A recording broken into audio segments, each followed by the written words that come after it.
With the slowest economic growth among the world's major countries, what's happened to Germany? Hi, I'm Richard Vague with Tychos. It wasn't that long ago that Germany's performance was the best in Europe and perhaps the world.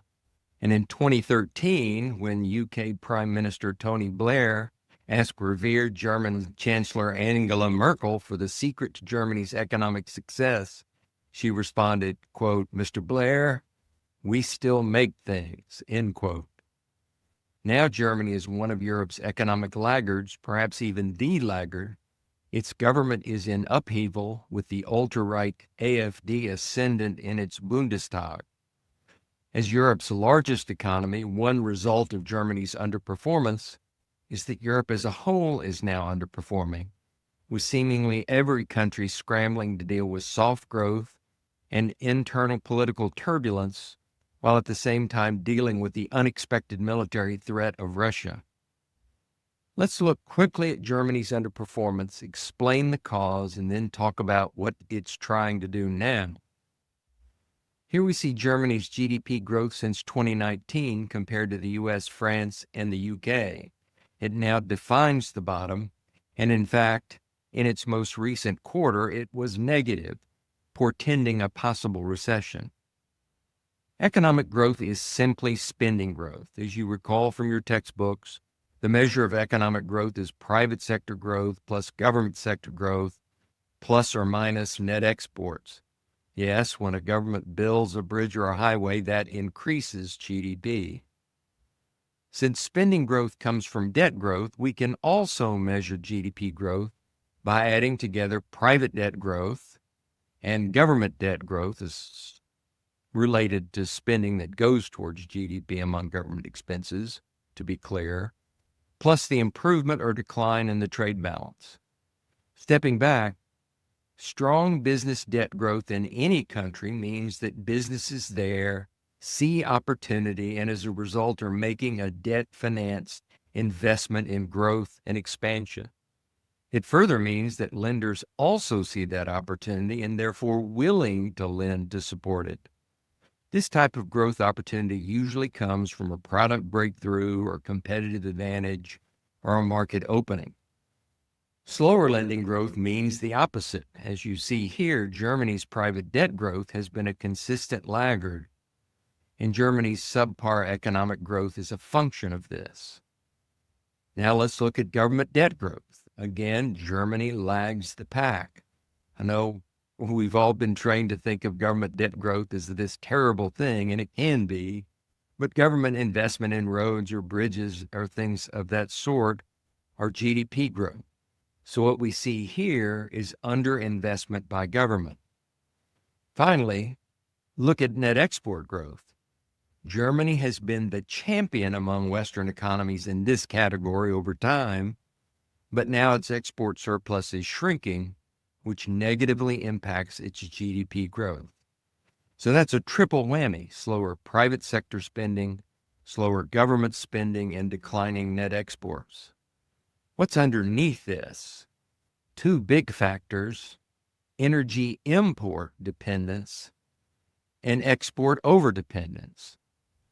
Germany has always had the vulnerability of energy dependence on imports. As a manufacturing superpower, it has a huge need for oil and gas, yet it has to import about 98% of its oil and 95% of its gas. That has long been Germany's geopolitical Achilles heel. What's worse, it has been largely dependent for this on Russia, its frequent enemy over the last few centuries. Before the Ukraine invasion, Russia provided about half of its natural gas and a third of its crude oil. So long as the world was at peace and the oil and gas industry was pumping lots of oil and gas, Germany's manufacturing was fine. But with the Ukraine war, its imported energy costs spiked, putting a dent in its manufacturing profits and prowess. Given this vulnerability, it's not surprising that Germany has long been at the forefront of finding alternative forms of energy. That made them appear progressive, But the more fundamental motive was their need to mitigate and diversify away from this considerable risk.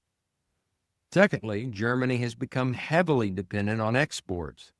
It seized upon the trade advantages it gained when Europe adopted the euro currency in 2001, and Germany entered into that currency pact, and with that went from net exports of zero to being a net exporter at a level equal to nearly 8% of its GDP in 2015. It was a phenomenal change and really powered the German overperformance that we all came to take for granted.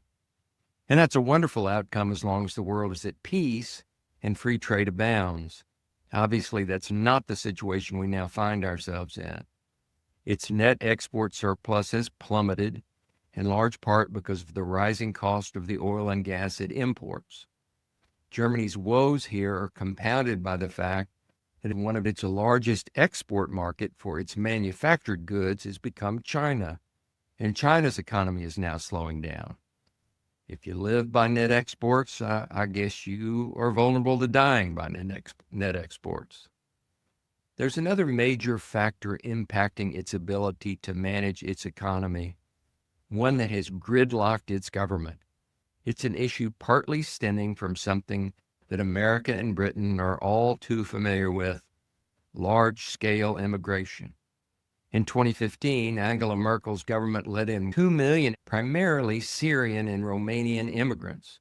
It was an overwhelming number in a country with a population of 80 million. The logic, of course, was that Germany's low birth rate had resulted in a declining German-born population, and that created a need for more immigrant laborers, an argument logical enough on the surface, but one that ignores the profound social and cultural issues involved, the job displacement consequences, not to mention the sheer crushing logistics of large-scale immigration. There was a resurgence in immigration, with over 2 million immigrants coming in 2022, especially large numbers of Ukrainian immigrants escaping the Russian invasion. So what is Germany doing, or at least considering doing, to combat its economic slowdown? Well, there is no coherent plan due to the deep divisions within its government, but so far it has re-accelerated its drive to diversify its energy sources, though, controversially, it went ahead with plans to close its last 3 nuclear power plants, which it had briefly deferred due to the energy crisis stemming from the Ukraine war. But the biggest factor at play at the moment is the increase in military spending due to this Ukraine crisis, which, ironically, given the tragedy involved, will boost GDP. For the first time since the Cold War, Germany met NATO's 2% of GDP spending goal in 2024, and it aims to raise defense spending to 3.5% of economic output by 2029. As a necessary but surprising part of this, given Germany's historical fear of debt, a constitutional change was passed in March 2025 that will allow the government to finance this spending by taking on unprecedented levels of debt. Equally surprising, Chancellor Friedrich Merz has stated his goal of making the Bundeswehr the strongest conventional army in Europe. After generations in which Germany shunned defense spending and shunned debt, these changes amount to nothing short of a new era in Germany. That's it for this week. Thanks.